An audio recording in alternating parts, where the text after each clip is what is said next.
ويقولون متى هذا الفتح إن كنتم صادقين. Ibu yang dimuliakan Allah Subhanahu wa taala dan juga Bapak serta keluarga yang dimuliakan Allah Subhanahu wa taala.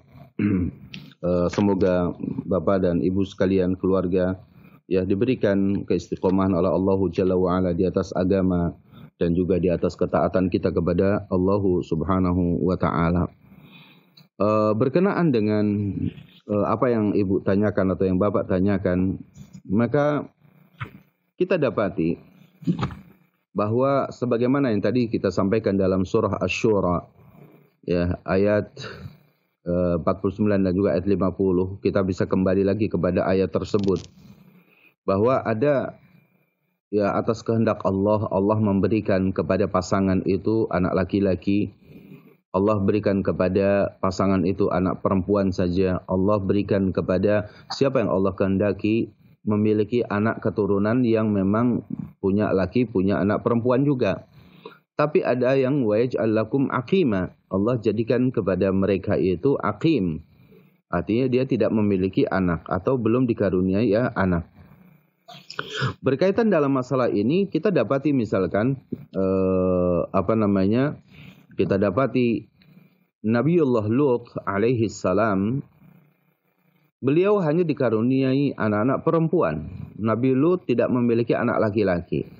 Semua anak Nabi Lut itu perempuan semuanya. Dan Allah menghendaki bahwa Nabi Lut itu hanya memiliki anak-anak perempuan. Tapi Allah Jalla wa'ala mengkaruniakan kepada Nabi Ibrahim alaihissalam semua anaknya laki-laki. Nabi Ibrahim tidak memiliki anak perempuan. Dan sudah ada contoh-contoh dari para nabi dan para rasul. Ini muliakan Allah Jalla wa'ala. Tapi Nabi kita Muhammad sallallahu alaihi wasallam ya diberikan anak, ada laki-laki, ada anak perempuan. Ya. Dan ada contoh lagi seorang nabi yang dalam seumur hidupnya Allah tidak karuniakan kepadanya anak, yaitu Nabi Yahya bin Zakaria alaihi wassalam. Nabiullah Yahya alaihi salam ya tidak memiliki anak. Artinya bahwa permasalahan anak ini adalah permasalahan yang memang Allah Subhanahu wa taala menghendakinya. Artinya pertama bahwa kita tidak berkecil hati dalam masalah ini, bahwa ada maksud-maksud tertentu yang harus kita berhusnuzan kepada Allah Jalla wa ala tentang kita belum dikaruniai anak.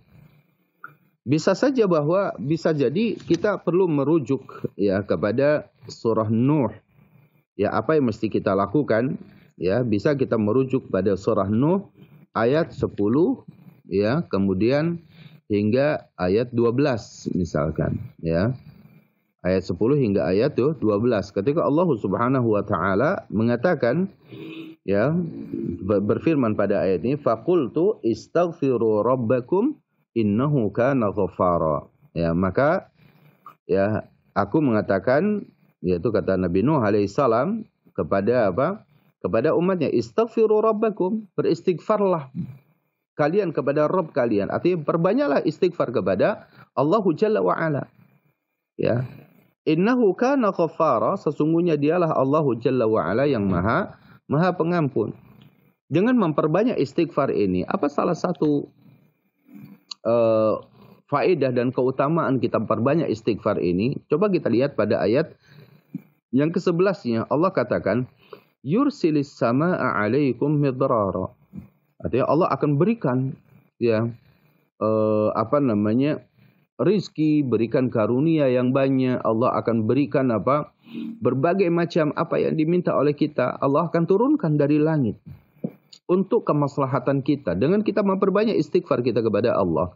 Jika kita mendapati berbagai macam kesulitan dalam hidup ini, maka istighfar itu adalah salah satu cara Allah ya untuk memberikan rezeki kepada kita. Dengan cara apa? Kita banyak beristighfar kepada Allah.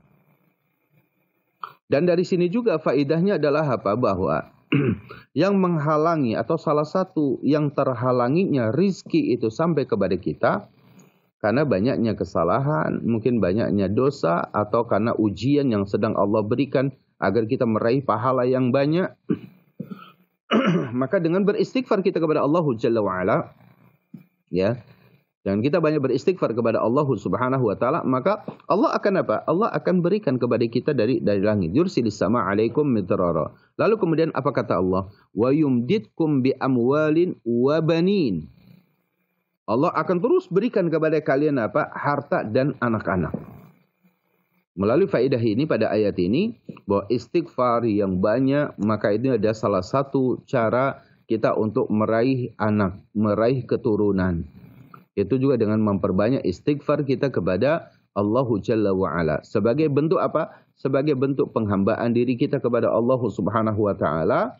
Ya, maka dengan kita memperbanyak istighfar, ya ini berarti ikhtiar maknawi kita, di samping dengan ikhtiar zahir kita. Ya mungkin ikhtiar zahir bisa kita tanya kepada dokter yang lebih ahli dalam masalah ini, bagaimana dengan ahli gizi, bagaimana dengan ahli-ahli tentang kesehatan pada tubuh kita dan yang lainnya.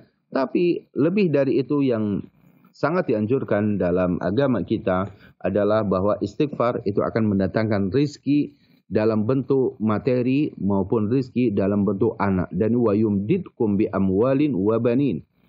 Ya, nah ini bisa menjadi rujukan bagi kita juga, ya, yang bertanya boleh merujuk kepada ya surah Nuh ayat 10, 11 dan juga ayat 12. Semoga Allah Subhanahu wa taala memberikan manfaat. Wallahu taala a'la wa a'lam. Wa yaquluna mata hadzal fathu in kuntum shadiqin.